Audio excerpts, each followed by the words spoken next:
What you are witnessing is the conclusion of our 2023 Thanksgiving Turkey project. Interested in doing one yourself?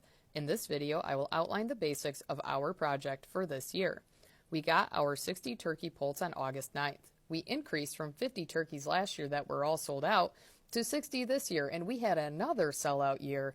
Just like with any other young poultry, poults need to be kept under a heat lamp until they are fully feathered out and able to regulate their body temperature themselves. We got our poults from our processor. He usually orders turkey poults and meat chicks in large quantities, so he gets them at a lower price and then passes the savings on to his local customers. This year's poults were $6 each. Unfortunately, so many people backed out of birds this year that he will not be offering this next year. So we are looking at paying $9 a bird from a hatchery and shipping them through the mail for 2024. Once they are feathered out enough, they make the transition to outdoor accommodations. This year, we didn't raise an August hatch of meat chickens, so our meat chicken tractor was vacant, which is where we kept the turkeys until they outgrew that space. Then they moved to the feed alley space in the cow barn, utilizing temporary pens to keep them in. Meat turkeys are too big and heavy to fly much, so once they get just so big, we were able to keep them in. Multi-use spaces are everything to me. This area also housed some pigs earlier in the summer for a short period of time because the cows typically don't need the entire feed alley space we have. When we first get the poults, we start by feeding them an unmedicated 28% turkey game bird starter crumb that we can buy for $31 per 100-pound bag. Once they started consuming a good amount of feed, we switched to a bulk feed order and a 1,500-pound tote on a pallet to get feed at a cheaper price, although we do have to unload it with our tractor. At 2 months old, we transitioned them to a 24% turkey grower pellet that our feed mill has offered for the first time this year.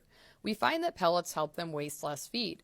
Last year, our turkeys were absolute monsters when kept on the 28% feed their entire lives, with dress weights between 17 and 34 pounds.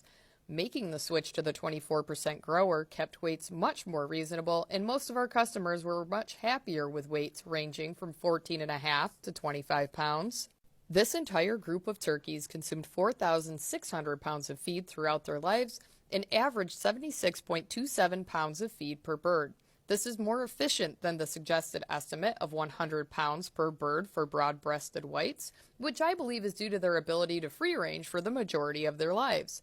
Our turkeys do not have 24/7 access to the outdoors due to predators that reside in the area surrounding our farm. My husband and I both work full-time off the farm, so whenever we are at work during the week, they are locked in. However, as soon as we get home from work, they are let out, and every available second, with daylight hours on the weekends, they are outside. Yes, even in the rain, they choose to go out. And every evening, we put them to bed and lock them back in the barn because we don't want to suffer unnecessary losses. As you can see in this video, turkeys are incredibly curious creatures and look for anything that they can to get into. Their specialty is pecking apart the pumpkins before we are able to feed them out to the sheep or the other poultry. The turkeys also clean up our garden once we are done for the growing season. It certainly doesn't take too much convincing to ask them to do that. A week before sending the birds to the processor, I typically take live weights on some of the birds to estimate what we will be looking at for dressed out weights. This year, I weighed every single bird.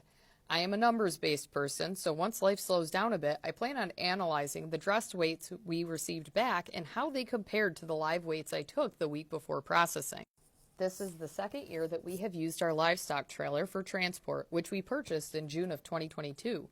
Prior to the trailer, we would handle each turkey individually, we only did 30 this way, restrain them by putting them headfirst into a feed bag with a hole cut into it and placing them in the bed of our pickup truck. Utilizing the trailer is a much more humane and efficient way to transport them. Once the turkeys were loaded into the trailer, they did calm down instantly. Last year's birds barely fit with only 50 birds, but since our birds were smaller this year, you can see that we definitely could have fit more than 59 in here. We pick the birds up on the same day they are sent to the processor, usually around 5 p.m. I spent the hour drive home organizing weights and sending out total prices to our customers. Once we got home, the gizzards needed to be cleaned and packaged up for giblets, and the turkeys are bagged and labeled for individual customers. This year, we had some help from our farming friends over at Firefly Farm located in Angelica. It went much smoother, and as you can see, we have a few more photos of pickup because of Jesse. Thank you, Jesse.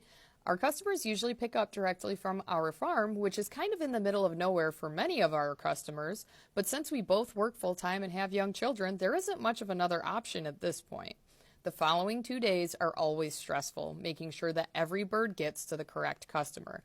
But here we are just over 48 hours from sending them to the processor, and every single bird is at their destination, ready for Thanksgiving. We would like to thank all of our local customers for another successful year. We would not be able to do it without all of you.